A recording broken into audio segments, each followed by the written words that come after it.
Bonjour à tous, bienvenue sur Liberty TV, voici les titres de l'actualité. C'est une sorte de guerre des low cost qui fait actuellement rage en France. Air France, EasyJet et Ryanair se livrent une véritable bataille, on y reviendra dans un instant. Vendredi dernier, sur l'île de Java en Indonésie, 4 personnes dont 3 touristes ont été tuées dans un accident de bus. Ce dimanche, en début d'après-midi, c'est un gigantesque incendie qui s'est déclenché dans un champ près d'un hôtel à l'île Maurice. L'ensemble des touristes ont été évacués. Jeudi dernier a eu lieu la 11e édition du salon Top Cruise à Marseille, un salon consacré aux croisières et on peut dire que le secteur a la cote. Madame, monsieur, bonjour et bienvenue dans cette nouvelle édition de votre journal. C'est ce qu'on pourrait appeler une petite guerre des low cost qui sévit actuellement en France. Souvenez-vous, il y a quelques mois, Air France annonçait qu'elle allait implanter l'une de ses premières bases de province à l'aéroport de Marseille. L'offensive n'a pas tardé du côté de Ryanair et EasyJet notamment.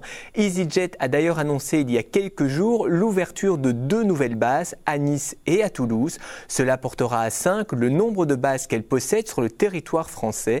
Les bases de Nice et Toulouse seront opérationnelles en toute logique dès juillet 2012 et chacune d'elles sera dotée d'un Airbus A319.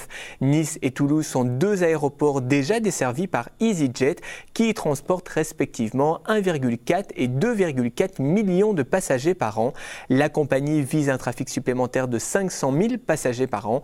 Côté vol, EasyJet proposera depuis Nice 5 nouvelles destinations et près de 215 vols par semaine. À Toulouse, la compagnie ouvrira 5 nouvelles destinations, dont Bruxelles, en plus des villes qu'elle dessert déjà depuis Toulouse. Cette annonce a évidemment provoqué des changements du côté d'Air France, qui a riposté en augmentant sa présence à Nice et à Toulouse. Air France a ouvert dimanche dernier sa première base de province à Marseille et entend continuer à rivaliser avec Ryanair ou encore EasyJet. Air France prévoit donc de s'installer également à Nice et Toulouse en offrant des vols low cost. On se dirige donc vers une nouvelle guerre des prix. Quelle compagnie choisir? François Bacchetta, le directeur général d'EasyJet France, assure que les prix de départ d'EasyJet seront inférieurs à ceux d'Air France. Affaire à suivre.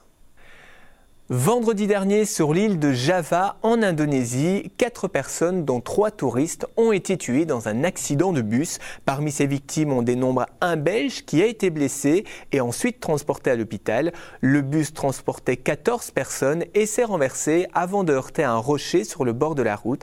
Un problème de frein semblait à l'origine de l'accident. D'après le ministère néerlandais des Affaires étrangères, une femme de nationalité néerlandaise serait également parmi les 4 passagers décédés lors de cet accident.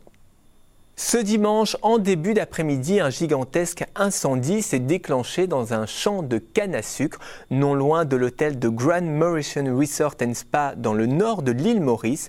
Les flammes ont rapidement gagné l'hôtel à cause du vent. Les touristes ont été évacués à l'arrivée des pompiers qui ont ensuite maîtrisé l'incendie. Il n'y aurait eu aucun blessé. Selon les infos de la radio mauricienne Radio One, les touristes ont été relogés dans d'autres établissements hôteliers à proximité des lieux.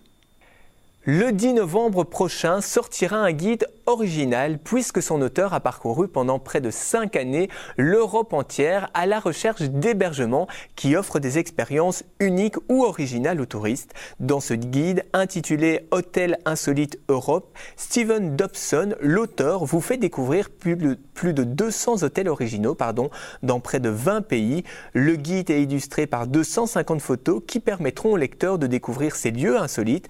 Parmi justement ces endroits, vous découvrirez que vous pourrez par exemple dormir dans un bateau prisonnier des glaces ou encore sur une île perdue près du cercle polaire, voire même à l'intérieur de l'Atomium à Bruxelles ou encore dans un phare, un cercueil ou encore un arbre. Autant de lieux surprenants aux 4 coins de l'Europe. Rendez-vous donc le 10 novembre aux éditions Jonglé.